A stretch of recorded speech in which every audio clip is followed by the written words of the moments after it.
говьоос ирсэн болохоор зэрэг ингээд уулан дээр мод хаахыг хараад хөөх ийм юм байд юм уу гэж яг ингэж бодож исэн.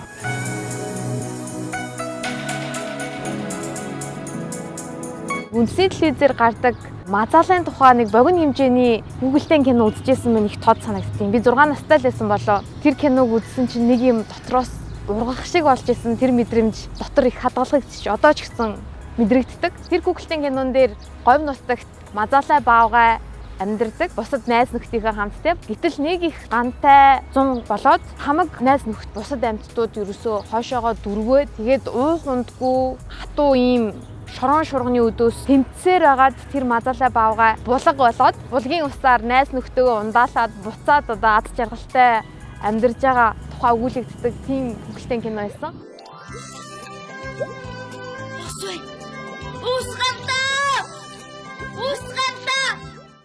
Өмнөгов аймагт төрж өссөн. Тэгээд 10 настайдаа аав ээжтэйгээ хамт амьдрах гад Улаанбаатар хот руу шилжээд нүүж ирсэн гэх юм уу.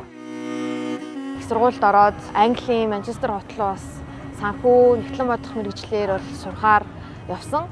Ингээд 20 онд Монголдо буцаж ирсэн. Яг тэр үед нөгөө багтаа байгаль орчинд тустай юм хийхийг хүсдэг хүүхдээс штэ гэдгээ сансан.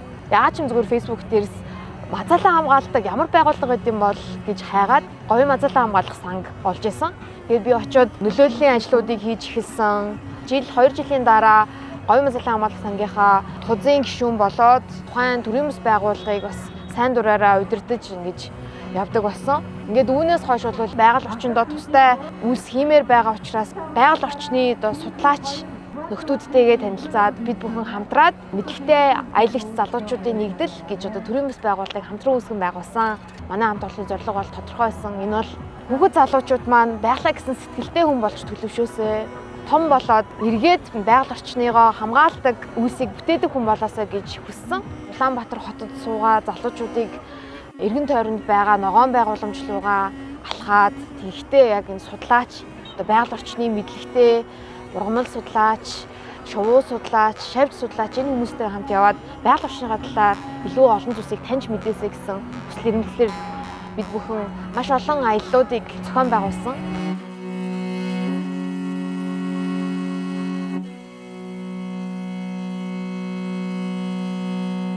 Миний хувьд бол би 20 гаруйхан настай залуу хүн. Гэхдээ намайг баг байхад миний нутаг тийм байсан да гэж яхад одоо бэлэн болцоод байна.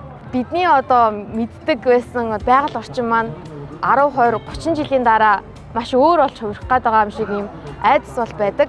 Хүүхэд залуучууд бид нэр энэ ачааг үүрж явна гэдэг бол өндөр хариуцлага. Хэдий энэ ачаач гэсэн бид бүхэн бас шийдвэрийн нэг хэсэг байж болно. Бид бүхэн энэ сорилтыг даван туулах арга зам нь байж болно.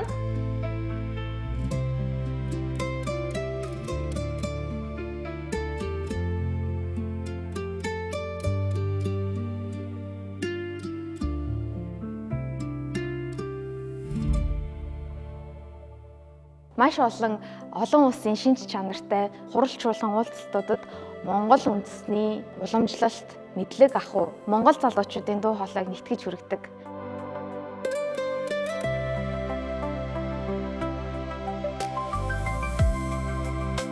Байгаль орчны асуудлуудаас үүдэлтэйгээр малчин залуучууд маань бол зуд турхан ган гачигтай холбогдуулаад мал аж ахуйгаа эрхлэхэд хүндрэлтэй байгаа учраас Улаанбаатар хот руу бас эдийн засгийн хувьд боломж бололцоог эрэлхийлж шилжиж суурьшиж байгааг олонтой ажигласан.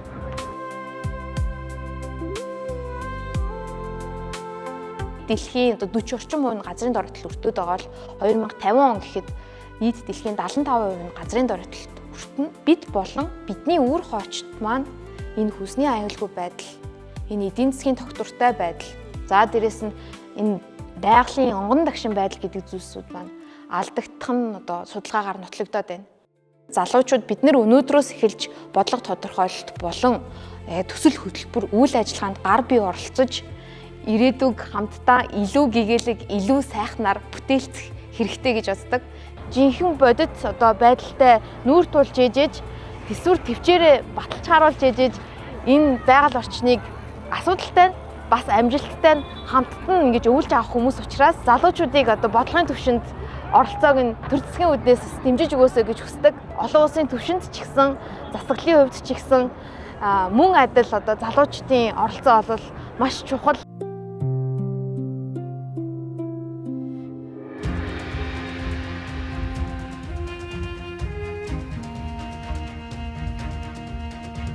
Би магадгүй өвгөшгээ маш олон модыг гараараа газарт суулгаагүй байх. Гэхдээ хүүхэд залуучууд хойч үе ирээдүйн дүүнартаа зүрх сэтгэлд нь энэ их технологигээ байглаа гэсэн чин энэ үр суулгахыг зордгоо.